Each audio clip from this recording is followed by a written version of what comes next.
பள்ளிக்கல்வித்துறைக்கென்று வர வேண்டிய ஏறத்தாழ 3548 கோடி ரூபாய் இன்னும் நமக்கு வராமல், நம்மை நம்பி இருக்கக்கூடிய பகுதி நேர ஆசிரியர்களுக்கு நம்மால் முடிந்தே நாம் செய்தாக வேண்டும். இடைக்காலமாக இந்த போராட்டத்தை அவர்கள் முடிவு செய்து முடித்து அவர்கள் ஊருக்கு நீங்கள் மகிழ்ச்சியாக செல்ல வேண்டும் என்பதற்காக அவர்களும் எங்களுடைய ஆசிரியர் இனம்தான், எங்களுக்காக உழைத்த இனம்தான். மே மாதத்தில் 10,000 ரூபாய் சேலரி அவங்களுக்கு இப்போதைக்கு நீங்கள் நிர்ணயிங்க என்று சொல்லியிருக்காங்க. இந்த பேச்சுவார்த்தை என்பது இன்று நேற்று அல்ல, ஏறத்தாழ ஆட்சி மாற்றம் ஏற்பட்டதிலிருந்து நம்முடைய பகுதி நேர ஆசிரியர்கள் தொடர்ந்து அவர்கள் வைக்கக்கூடிய இந்த வேண்டுகோள் என்பது இந்த 181 பற்றி அவங்க தொடர்ந்து வைத்தது நம்ம அனைவருக்குமே தெரிந்தது தான்.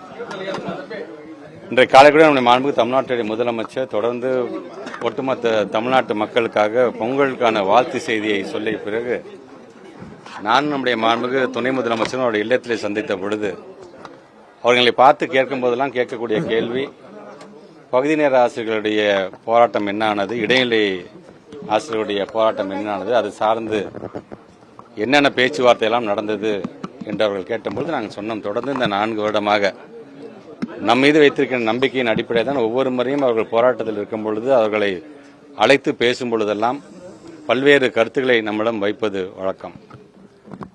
அது அவருடைய உரிமையாக நம் மீது வைத்திருக்கின்ற நம்பிக்கையாகத்தான் அதை நாங்களும் பார்த்து கொண்டிருக்கின்றோம். ஆனால் தான் பகுதி நேர ஆசிரியர்கள் என்று வரும்பொழுது முதல் முறையாக நாம் ஆட்சி மாற்றம் ஏற்பட்ட பிறகு, ஏன்னா ஒரு 5,000 ரூபாயில் தான் அவங்க பணிக்கே சேர்ந்தாங்க.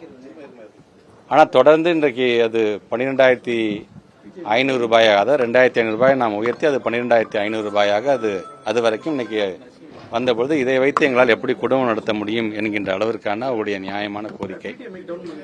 உங்களுக்கே தெரியும், நம்முடைய SSA ஃபண்ட் என்று வரும்பொழுது நம்முடைய ஒன்றிய அரசு நமக்கு வழங்க வேண்டிய ஃபண்ட் 60:40 ரேஷியோ பல்வேறு காரணங்களில் சொல்லி இதில் கையெழுத்து போட்டால் தான் பணம் தருவேன், அதில் கையெழுத்து போட்டால் தான் பணம் தருவேன் என்று சொல்லும்போது இந்த 2 வருஷமாக நம்மளுடைய பள்ளிக்கல்வித்துறைக்கென்று வர வேண்டிய ஏறத்தாழ 3548 கோடி ரூபாய் இன்னும் நமக்கு வராமல், அந்த 3548 கோடி என்று வரும்பொழுது அதை அரசாங்கமே ஏற்றுக்கொள்ளும், உங்களுடைய கொள்கை முடிவுக்கெல்லாம் நாங்கள் கட்டுப்பட மாட்டோம் என்று நம்முடைய தமிழ்நாட்டு முதலமைச்சருடைய அந்த உறுதி. எது எப்படியாக இருந்தாலும் நம்மை நம்பி வருகை தந்திருக்கின்ற ஆசிரியர் பெருமக்களாக இருந்தாலும் சரி, அதன் மூலம் பயன்பட்டுக் கொண்டிருக்கின்ற மாணவ செல்வங்களுக்கும் நிதியை அரசாங்கமே அதை ஏற்றுக்கொள்ள வேண்டும் என்று சொல்லும் பொழுது கூடுதல் ஒரு நிதி நெருக்கடியாக, கூடுதல் ஒரு செலவினமாகத்தான் அது இருந்தது என்று சொன்னாலும் நம்மை நம்பி இருக்கக்கூடிய பகுதி நேர ஆசிரியர்களுக்கு நம்மால் முடிந்தே நாம் செய்தாக வேண்டும். பொங்கல் வாழ்த்து செய்தி என்பது வெறும் வாழ்த்தாக மட்டும், வெறும் மகிழ்ச்சி என்பது வார்த்தையில் மட்டும் இல்லாமல் ஒட்டுமொத்த தமிழமும் மகிழ்ச்சியோடு இருந்திட வேண்டும். பொங்கல் தினத்தன்று இது போன்ற அவர்கள் ஆர்ப்பாட்டத்தில் போராட்டத்தில் ஈடுபடுவது என்பது உள்ளபடி எனக்கு ஒரு கனத்த இதயத்தை தருகிறது என்று தமிழ்நாட்டு முதலமைச்சர் சொல்லி அது சார்ந்து உடனடியாக ஒரு முடிவு எடுக்க வேண்டும் என்று சொன்னார். அதனால் தலைமைச் செயலகத்துக்கு உடனடியாக என்னையும் அழைத்துக் கொண்டு அங்கே இருக்கின்ற அதிகாரிடம் பேசிய பொழுது அடுத்த கட்டமாக நம்ம என்ன செய்யலாம் என்று சொல்லும் பொழுது நான் எடுத்து சொன்னேன், அவர்களை பொறுத்தவரைக்கும் எங்களுக்கு முழு நேரம் என்பதை உறுதிப்படுத்திட வேண்டும், எங்களுக்கான பணியை நீங்கள் உறுதி செய்திட வேண்டும் என்பதுதான் அவருடைய முதல் கோரிக்கையாக இருக்கிறது என்று சொல்லும்பொழுது அது சார்ந்து அதிகாரிகள் ஒரு சில பேர் ஒரு சில கருத்துக்கள்லாம் எங்கள் எடுத்து சொன்னார்கள். கண்டிப்பாக இத்தனை ஆண்டு காலம் பணியாற்றியவர்களோ அவர்களுடைய அனுபவம் வாய்ந்தவர்கள் ஏதோ ஒரு விதத்தில் நம்ம அவங்களை அப்சர்வ் பண்ணி தான் ஆக வேண்டும். அதற்கென்று இப்போ இவங்களும் பார்த்தீங்கன்னா நிறைய மாநிலத்தினுடைய தீர்ப்புகள்லாம் எங்களிடம் காமிச்சிருக்காங்க, எங்களுக்கும் அதற்கான கருத்துக்கெல்லாம் எடுத்து சொல்லும் பொழுது அந்த கருத்தை நாம் எப்படி பின்பற்றலாமா, அது சார்ந்து நாம் பின்பற்றும் பொழுது முழு நேரம் என்று வரும்பொழுது முழுமையாக இவர்களை நாம் பணியில் ஏற்றுக்கொள்ளும் பொழுதும் அது சார்ந்து நமக்கு வேறாச்சும் சட்ட சிக்கல்கள் வருமா என்கின்ற விதத்தில் சொன்னபோது அவங்க சொன்னாங்க, சார் எங்களை விடுங்க சார், உங்களோட லா டிபார்ட்மெண்ட்டை நாங்கள் உட்காந்து எங்களுடைய கருத்துக்களை சொல்லியிருக்கேங்கன்னு சொன்னாங்க. அதுக்காக மீட்டிங்கும் கண்டிப்பாக நாங்கள் அரேஞ்ச் பண்ணுவோம்.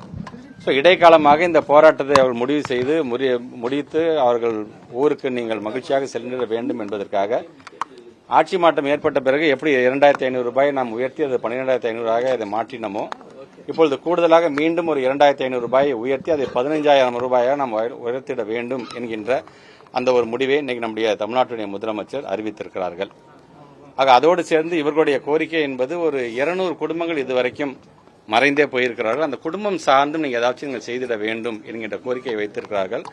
அதை நம்முடைய தமிழ்நாட்டு முதலமைச்சருடைய கவனத்துக்கு கொண்டு சென்று, ஏன்னா அவர்களும் எங்களுடைய ஆசிரியர் இனம்தான், எங்களுக்காக உழைத்த இனம்தான், அந்த 200 குடும்பங்களுக்கு நம்மளால் என்ன செய்ய முடியும் என்பதையும் அதை கடந்து ஆலோசித்து அந்த முடிவை நல்ல முடிவை நாங்கள் எடுப்போம் என்ற நம்பிக்கை எங்களுக்கு இருக்கின்றது.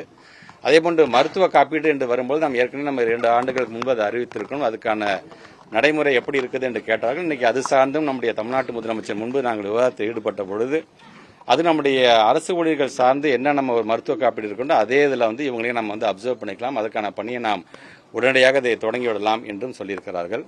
இவர்களுடைய நீண்ட நாள் கோரிக்கையாக இருந்த மே மாதத்திற்கான எங்களுக்கு சேலரி வர வேண்டும், வந்தால் கொஞ்சம் நல்லா இருக்கும் என்று அவங்க சொல்லும்பொழுது தமிழ்நாட்டு முதலமைச்சர் அவரோட உட்காந்து பேசும்போது சொன்னாங்க, இல்லை மே மாதம் மட்டும் ஒரு ஹாஃப் சேலரி நம்ம கொடுக்கலாம் அப்படிங்கும்போது கூட இப்போ அவங்க பேசும்போது சார் ஹாஃப் சேலரினா 7,500 வச்சு நாங்கள் என்ன பண்ணுவோம், தயவுசெய்து அதையும் நீங்கள் கன்சிடர் பண்ண வேண்டும் என்று சொன்னபொழுது அவங்க நான் கொஞ்சம் வெயிட் பண்ணுங்க என்று சொல்லி உடனடியாக முதலமைச்சருடைய கவனத்துக்கு அதை கொண்டு செல்லும்பொழுது இப்போ உடனடியாக அவர்களும் அதிகாரிகளும் உட்கார்ந்து பேசி மே மாதத்தில் 10,000 ரூபாய் சேலரி அவங்களுக்கு இப்போதைக்கு நீங்கள் நிர்ணயிங்க என்று சொல்லியிருக்கார்கள். நாங்கள் எல்லாமே சொல்கிற மாதிரி அவங்களை எப்படி நாங்கள் இப்போ நாங்கள் பேசுறது இந்த இடைக்கால நிவாரணமாக நாங்கள் அறிவிக்கிறோமோ அவங்க கேட்கக்கூடிய முழுமையாக நாங்கள் தேர்தல் வாக்குறுதியில் சொல்லக்கூடியது என்ன என்பதையெல்லாம் தமிழ்நாட்டுடைய முதலமைச்சர் தொடர்ந்து இவர்களுக்காக இத்தனை ஆண்டு காலம் எங்களை நம்பி இருக்கிறவர்களை கைவிடாமல் அதையும் நாங்கள் கூடியவர்கள் செய்வதற்கான எல்லா நடவடிக்கையும் நாங்கள் எடுப்போம் என்பதை மட்டும் இந்த நேரத்தில் நான் சொல்ல நான் கடமைப்பட்டிருக்கின்றேன்.